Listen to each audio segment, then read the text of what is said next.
Hi everyone.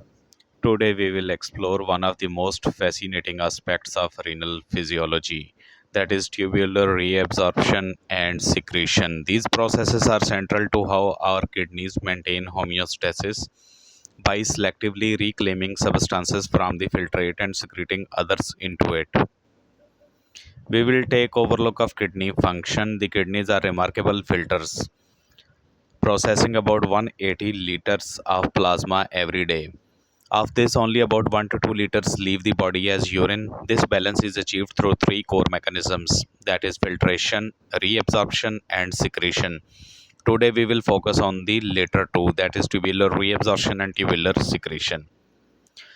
First of all, we will discuss about tubular reabsorption, how it is defined. Tubular reabsorption is the process by which valuable solutes and water are reclaimed from the filtrate back into the blood. Without reabsorption, we had lose essential nutrients in urine. Depending on the solute, the transport can be active, requiring ATP, or passive, following gradients. Then we will discuss about sites of tubular reabsorption. Each nephron segment plays a specific role in reabsorption. The proximal tubule handles most solute and water recovery. The loop of Henle establishes the medullary concentration gradient, while distal and collecting segments fine-tune reabsorption under hormonal control. So this diagram is showing the sites of tubular reabsorption. As you can clearly see, all glucose amino acids and most of the salts are reabsorbed by the process of diffusion, active transport, and most of the water reabsorbs by the process of osmosis in the proximal convoluted tubule. Then what is the mechanism of tubular reabsorption? Reabsorption mechanisms vary. Sodium is actively pumped out of tubular cells, creating gradients that drive secondary transport of glucose and amino acids. Water follows passively, while some substances like proteins are taken up via endocytosis. As you can clearly see in this picture, there is active transport, passive transport via diffusion, and water is absorbed by osmosis. Solutes are absorbed by active solutes are absorbed by the active and passive diffusion.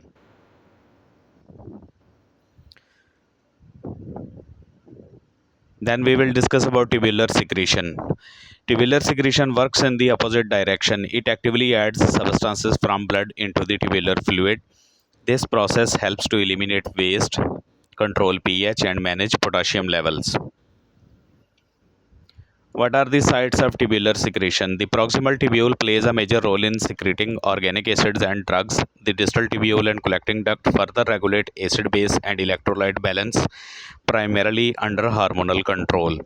As you can see, proximal convoluted tubule secretes hydrogen, creatinine, drugs, and toxins, and in this likewise manner, distal convoluted tubule secretes potassium and hydrogen and aldosterone under aldosterone regulated mechanism. Collecting ducts also secretes hydrogen ion and potassium, fine tuning.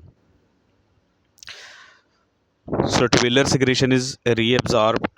Tubular secretion is reabsorption in reverse, occurs almost completely in proximal convoluted tubule. Selected substances moved from peritubular capillaries through tubule cells out into the filtrate. So it is important for disposing of substances like drugs or metabolites, eliminating undesirable substances that were passively reabsorbed, ridding body of excessive potassium due to aldosterone effect, and controlling blood pH by altering amounts of hydrogen ion or bicarbonate in urine. This picture is also showing the components of tubular secretion. So what is their role in acid-base balance? To maintain pH, the kidneys secrete hydrogen ion and reabsorb bicarbonate.